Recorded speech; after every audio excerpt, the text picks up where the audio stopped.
Billy Wagner's Hall of Fame summer is winding down, and now the latest honor, having his number 13 retired by the Houston Astros. Before that, he sat right here at this table answering our questions. Of course, more questions, more emotion. Shortly after a black curtain dropped, revealing a massive 13 in blue with orange trim, Billy Wagner seemed to shake his head in disbelief. Earlier, he told us what it meant to him, being the 10th Astro honored, joining his teammates Craig Biggio and Jeff Bagwell. When we were in Cooperstown, Billy Wagner describing that experience as overwhelming, and the one here at Daikin Park, here's what he had to say. Well, it's been 20 days. It is, I think, 21 days, and it has been cram-packed. But having your number put up in a rafter with the greats of the organization is probably sets up there as being a Hall of Famer because, you know, you're representing a city, you know, you're representing your team that you played for. So it means a lot. I mean,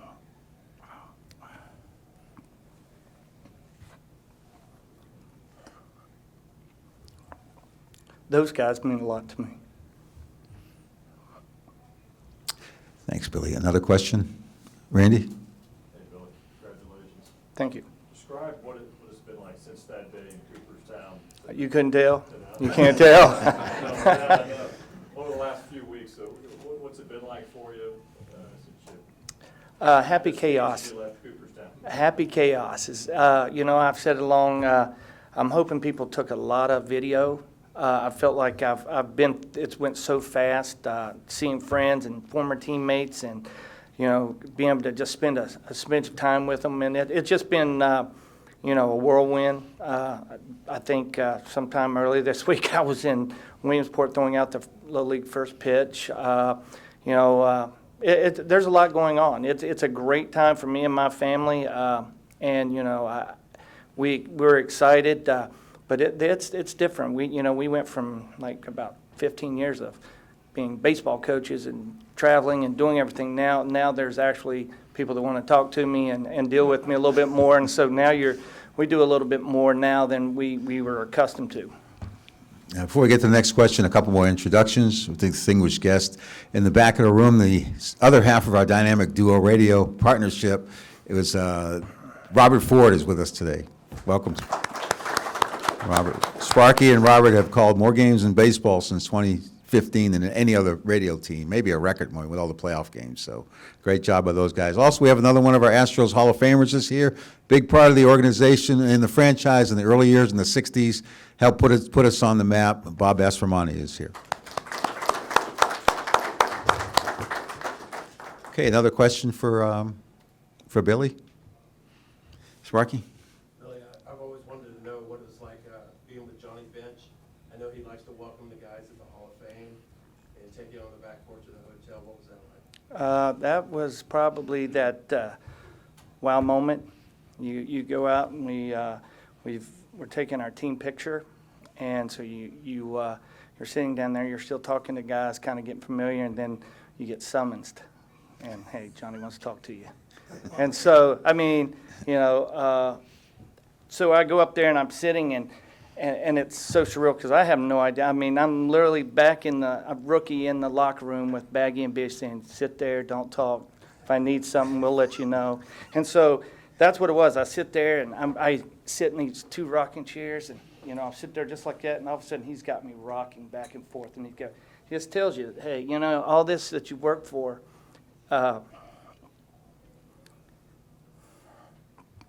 you don't have to worry about the critics anymore. And I think that's the biggest thing when you look at your heroes and they tell you that you accomplished it. You don't have to worry about good enough, hard enough. You were good enough, and now you're a hero, and now you're a Hall of Famer. And when Johnny Bench tells you that, I mean, it sinks in. It's a little different. Were you out there with other people? No. Just you and Johnny? Yeah. Wow. Yeah, it was because I think Baggy was the one who came and said, hey, your turn. So I you know, those are special moments. Okay, got Jason and then Brian. Got Jason. I may have just answered it. I know you haven't been a Hall of Famer for very long, but what has been the best part of being a Hall of Famer? Is it the whole critics thing, or? I don't know yet. I've had 21 days of this, and I still don't know what that means. It's still hard to look at myself in that fashion, especially when you see the guys in the hall that have accomplished so much, and I've looked up to, and I don't know if that'll ever happen. I mean, it's neat to sign my name and put HOF on it, but it's definitely been different. I still haven't let it sink in, so I don't know if it ever will. Okay, Brian and then Dirk. Hey, Billy, 13 is probably not a number a lot of players choose. How did you come about to wear number 13, or did you even have a choice? Well, I wasn't good enough to be unlucky, so it was a joke in college, and so a guy named Wallace Chitwood was left-handed. He was bigger and he threw slow, and I was the absolute opposite of him. And he threw a lot more strikes than I did at that time, so I was completely opposite of him. And so my college coach gave me that number, kind of just a ha-ha, but I didn't know the difference, 13 was bad or not. And then I get drafted, and my first spring training, Dennis Laborio comes over and he goes, "Hey, Wax, hey, what number you want?" And I'm looking at him, and if you don't know him, he's from Boston, and so everything's an accent, and he can't understand me, and I can't understand him. So only thing was number. So I'm 13. Who the hell wears 13? So I wore that, and then I think my first outing in the Astrodome, I gave up a 2-run home run to Dante Bichette. And all the media comes in, they're going, "I guess you'll be giving that number back." And so it just amplified exactly what I was going to go through. So, 13 has just been that unlucky, lucky number. Okay, Dirk and then Dan. Most players get released. Very few retire. We've only had a couple in our organization there that had a decent year. And then said, enough. Your last year was typical Billy Wagner, Hall of Fame level season.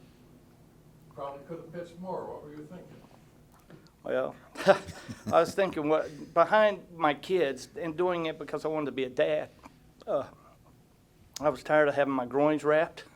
I was tired of getting Toradol shots in my back and my ankles wrapped every day, and going out there with trying to live up to somebody else's expectations. And so, it was easy at that time to walk away. And when I tried to walk away, it was with the understanding that I had done enough and I didn't need to live up to that. And I like being a dad.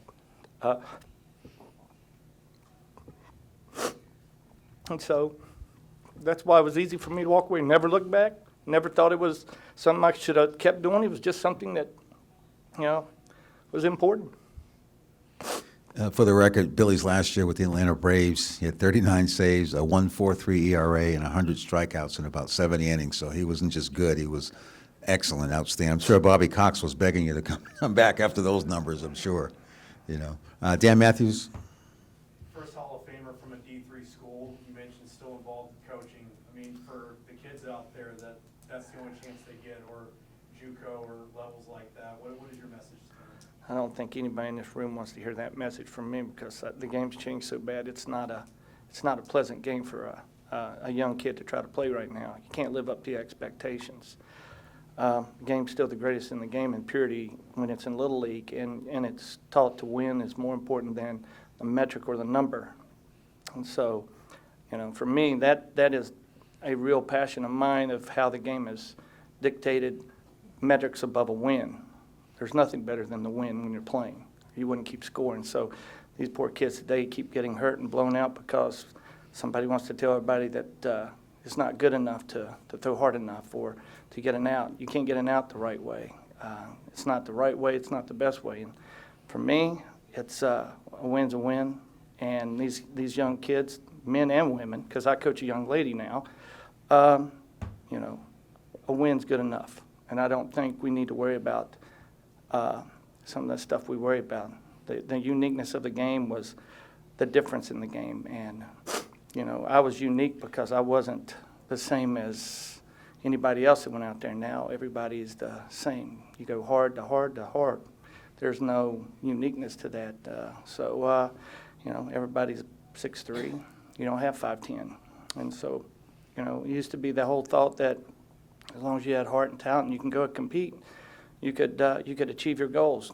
Now we've just made it harder and harder for these young men and women to achieve these goals because people that are making the decisions aren't worried about wins and losses. They're worried about not having to coach. And so I believe in kids and that they deserve every opportunity. So, you know, being Division III should have no bearing on where getting drafted. If you're good, you're good. And if you can get outs and make good contact, you should have a shot.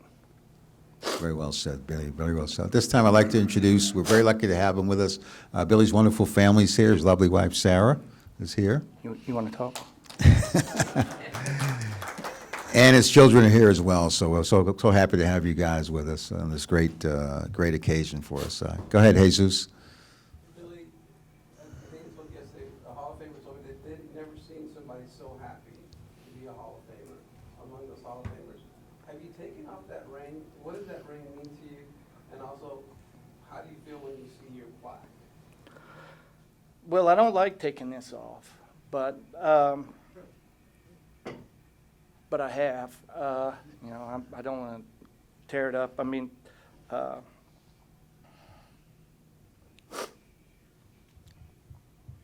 think from Southwest Virginia to have a Hall of Fame ring, I think people can see value.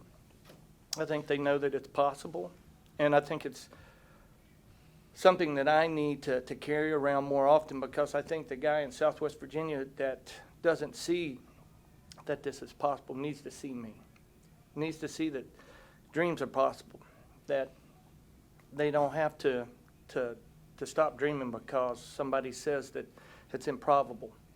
I'm improbable.